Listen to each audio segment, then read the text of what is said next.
guys, my name's Amber. I'm mom of 10 kids and we live in New York City, and I thought it would be fun to kind of do a series of birth stories. So I thought I'd start with kid one. So I was listening to Sarah Therese and I think the person from the Farmhouse on Boone, I don't know what her name is.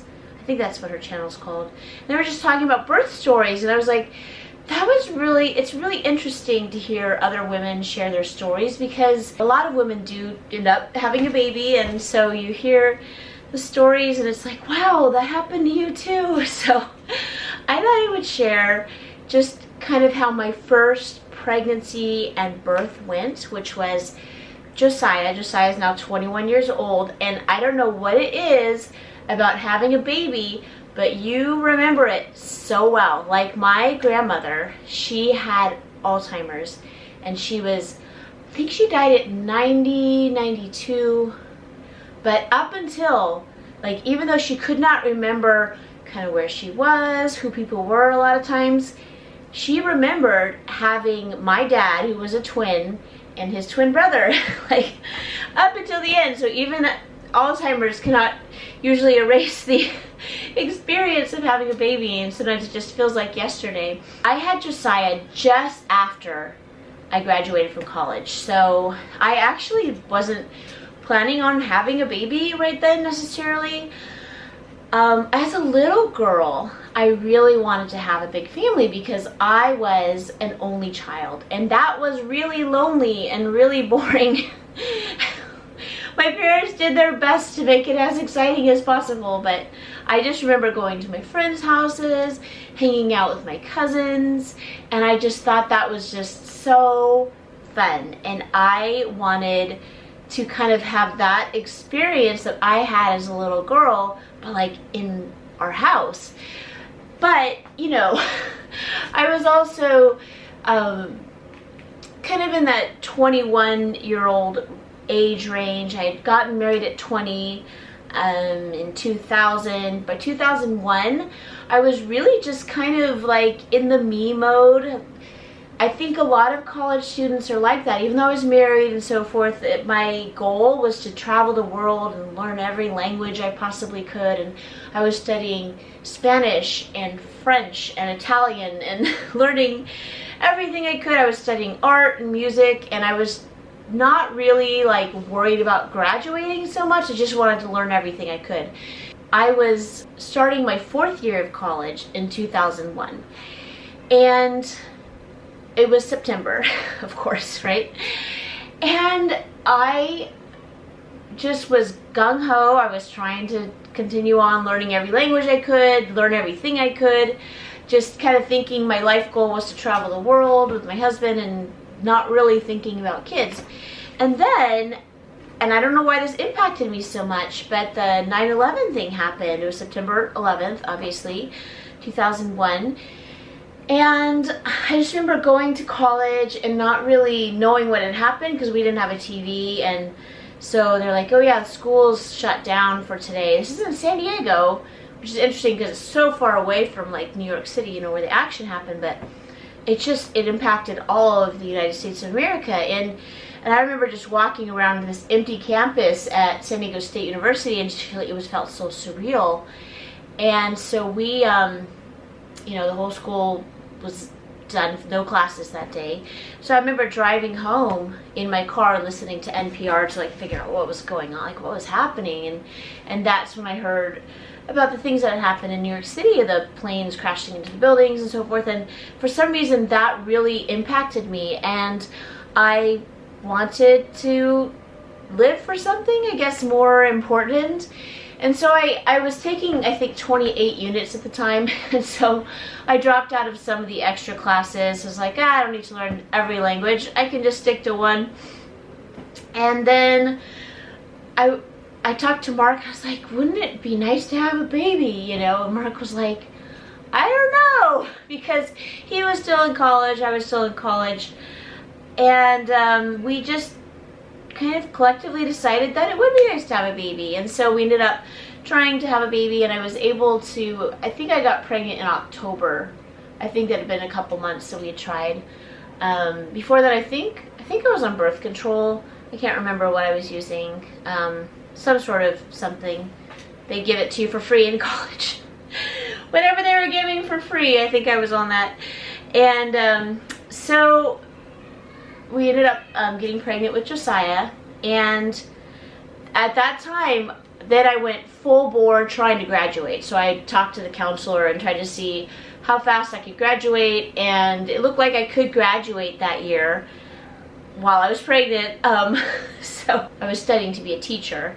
And there's a lot of people at San Diego State in 2001 that were studying to be teachers. And so it was hard to get, you know, all the classes you needed. But I was able to get all the classes I needed, and I was able to graduate, I think it was May of 2002. So that, you know, obviously the school year spans 2001 to 2002. I was 7.5 to 8 months pregnant when I graduated from San Diego State University. So that was that was a nail biter, but I graduated. My husband was still in school to study graphic design. And so I didn't know much about having a baby. My mom, I know she had mentioned that she had some Lamaze classes, and she ended up having a cesarean. So I was concerned. I really didn't want to have a cesarean. In my future birth stories of my third, I did have a cesarean with my third baby because of like the stress. But I know I wanted to have as natural a birth as possible. I didn't know what I was in for, though. You know, I was going to a regular hospital. There wasn't a whole lot of like hands-on experience with there wasn't a whole lot. It definitely was not like having a midwife or somebody like really at your beck and call.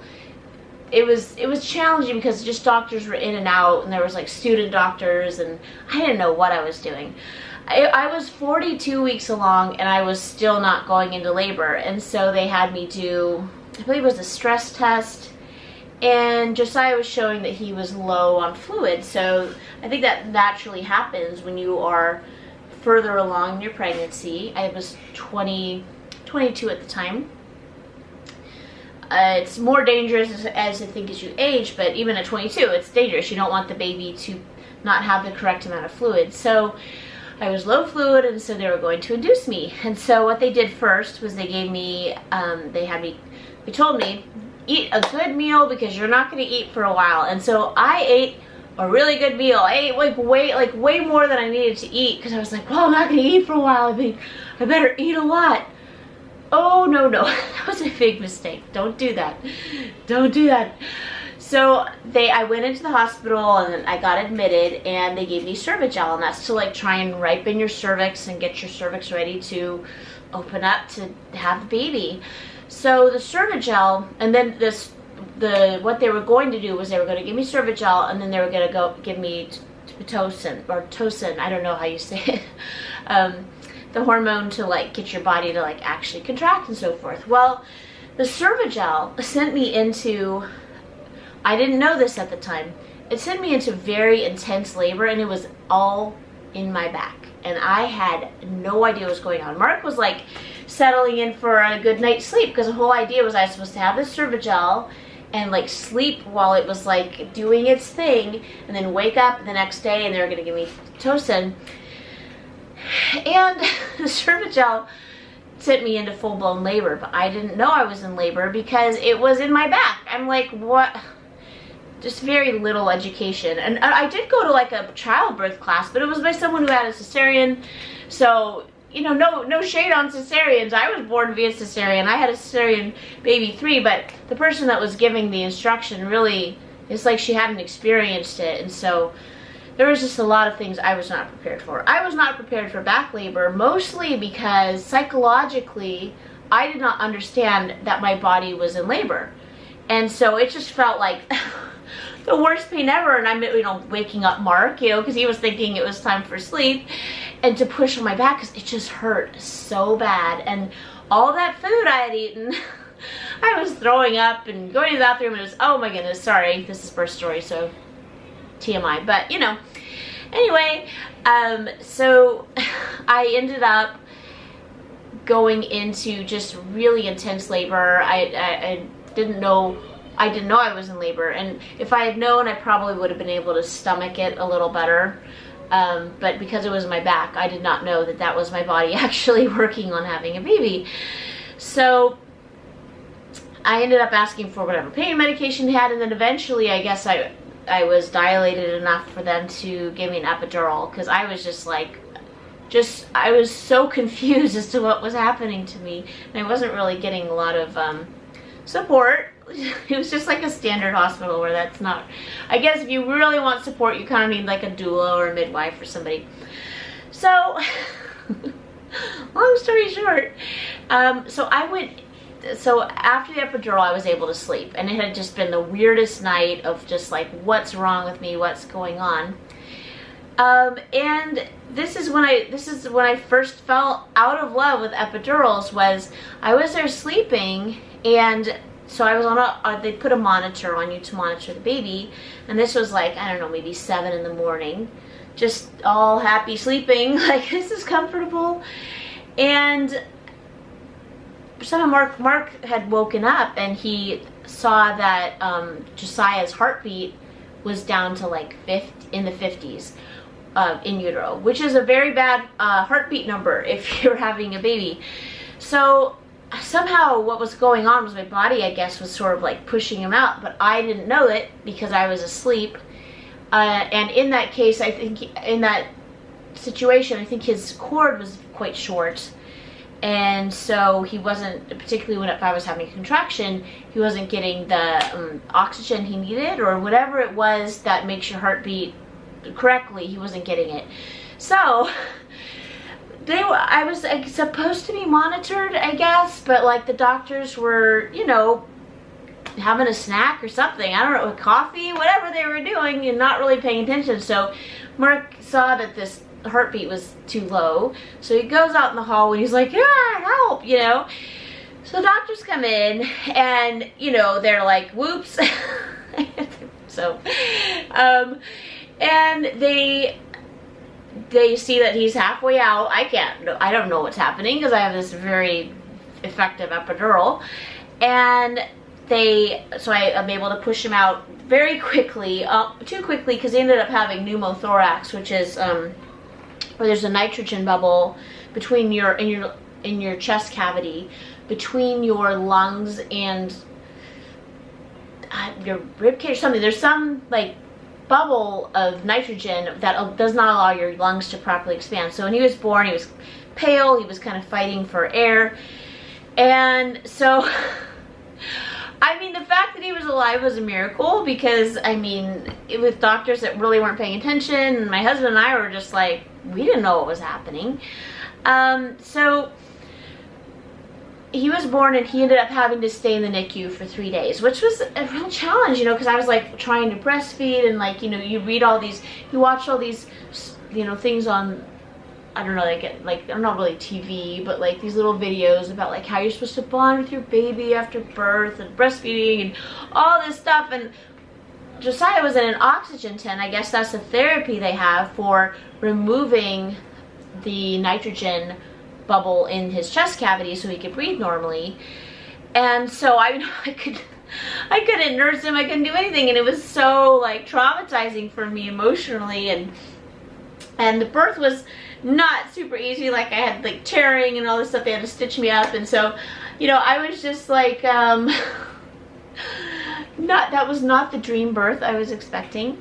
And so that's when I first you know, realized the danger of epidurals. I am not like a hero queen at all. Like, I'm like, if you need an epidural, get an epidural. But here's my concern about epidurals, is that when you have an epidural, it's like the hospital staff you're ignorable, basically, because like, I know they're supposed to be watching you and so forth, but it's easy to forget about a woman that's not screaming in active labor because she doesn't even know she's in active labor.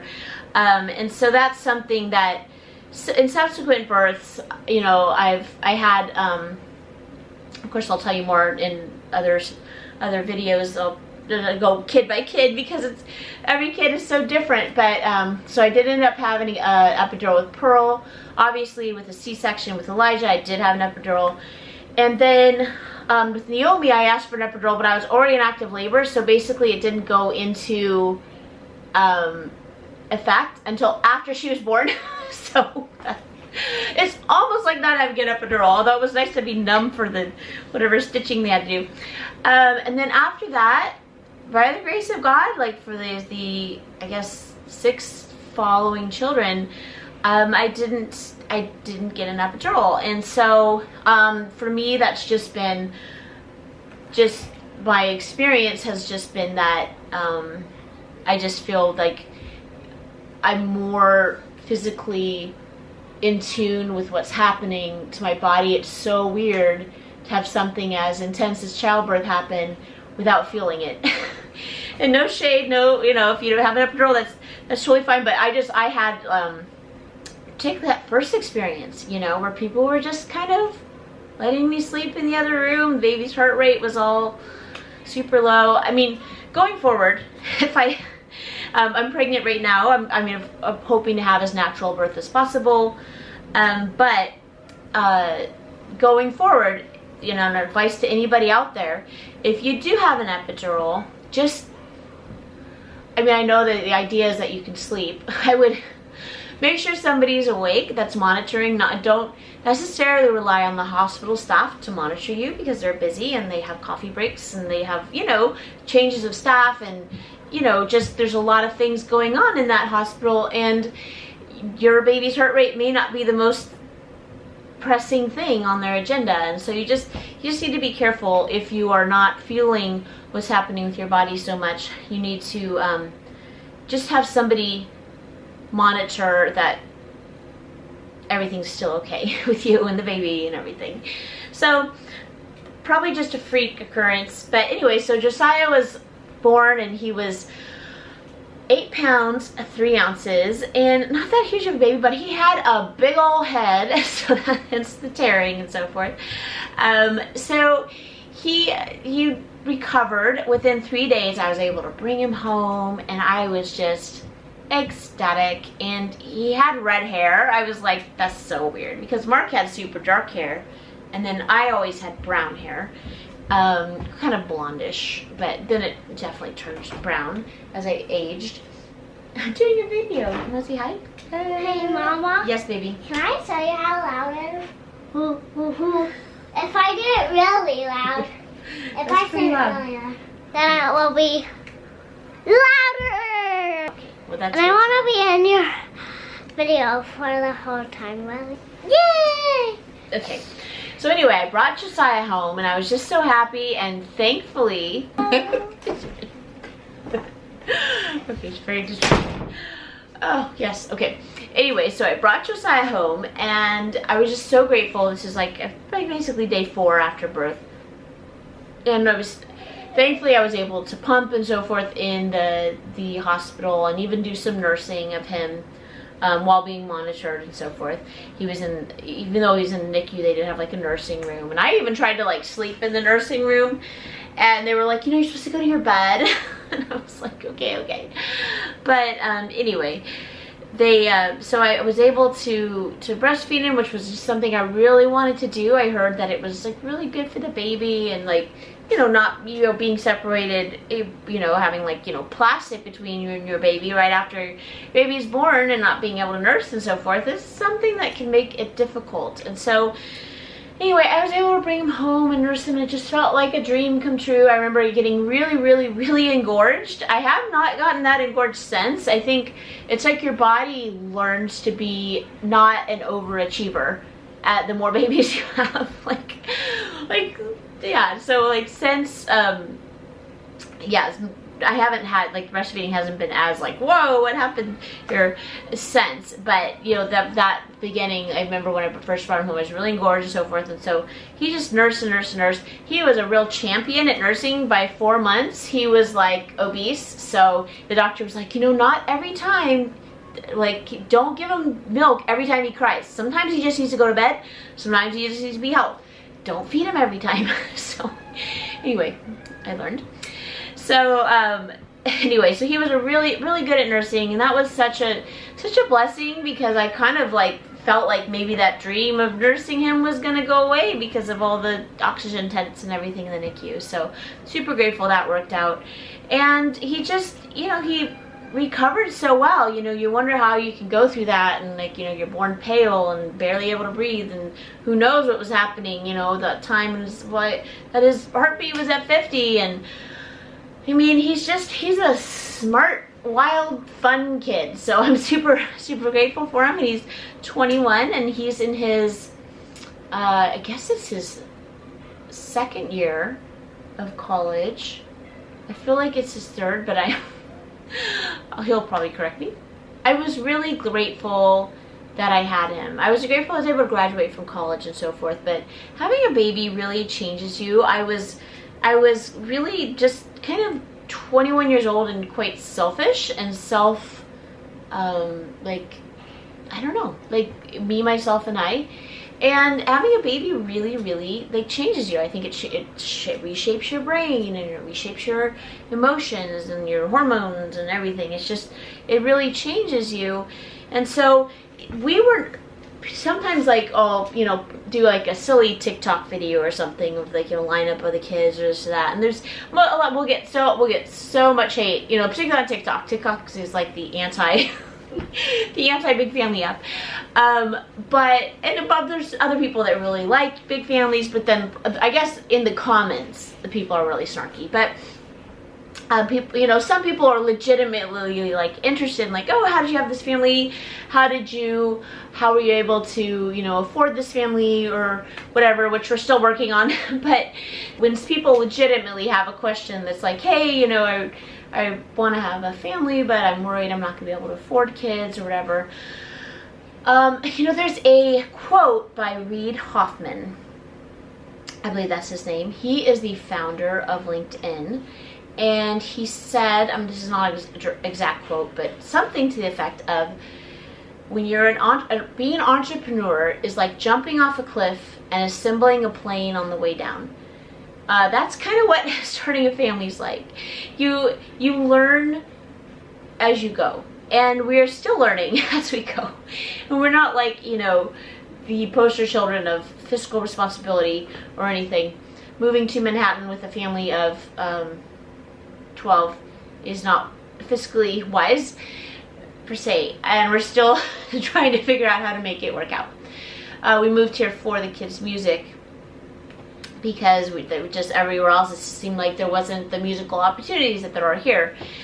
And since then, the kids have really bloomed, really blossomed, and there's no limit on what they can do. And for me, that's super encouraging, and I feel like that sort of thing makes you feel like, even though this is crazy and I have no idea how we're gonna afford it, like long term, like it feels like, okay, this is the right decision. So anyway, but the truth is that, you know, God, unless you have some like fertility, like something really interesting happening with fertility, usually you have, you know, one kid at a time. That's like statistically what you're going to have. And I say to people that are on the fence about like, oh, I don't know if I can afford it, I don't know if I'm this, or I don't know if I'm that. I mean, God worked it out for us. So our testimony is that God worked it out for us. Like, I was maybe not sure if I was going to be able to graduate, and I was able to get the right classes and talk to the counselor, and somehow I was able to graduate before I had the baby. Just like Mark, he was still in school, and he actually graduated right before we had our second baby, Pearl. So, and then it was like, well, what are we going to do for a job type of thing? And that's been a challenge. Unfortunately, we learned after the fact that graphic design is something, that's what Mark went to school for. It's hard to find a job in graphic design. It's hard to find a job that pays well in graphic design. They just want to pay you nothing if you have that degree. And so thankfully Mark's been able to find a niche in, he does sign design now, or sign making, and kind of does a little bit of engineering as far as, even though he's not an engineer, he has a mind of an engineer. So if we ever get rich and famous, he would love to go to school and actually study engineering. It's actually his first love. But he's able to kind of take his engineer mind and use the art skills that he has to do things in the sign industry, which is a blessing because that pays better than being a graphic designer usually, unless you're like, you know, Christo or some fancy schmancy graphic designer. So the God's worked it out. I mean, we're still figuring life out, but it's you know, when Josiah was born, we had just a little 1-bedroom apartment when I first got pregnant with him. We were living in a studio in downtown San Diego, but we moved to a 1-bedroom apartment in Normal Heights in San Diego, and it was tight and small, and I think it was like $750 a month or something, which for San Diego in 2001, that was a good price. So, you know, we made it work. Mark was able to find a job. He'd get fired from one place and find a job at another place, and it's just, unfortunately, that's the nature of graphic design. Sometimes it's like you get fired not really even for doing anything wrong. It's just the industry is so topsy-turvy. It's really hard to just like find a place where you can just be long-term until the sign industry, and then he found long-term employment that worked out. But yeah, the graphic design industry is very fickle, so not conducive to, you know, affording a family, but he found a niche that works for him. And so to anyone that's like, oh, you know, can I do this? I'm like, you can. Like, are you gonna be like, are the financial planners of America gonna applaud your choices? Probably not. but you know, we've had times of bean burritos and we've had times of steak, and we've never gone hungry so far. In fact, we're all a little portly. So anyway, God's been good to us.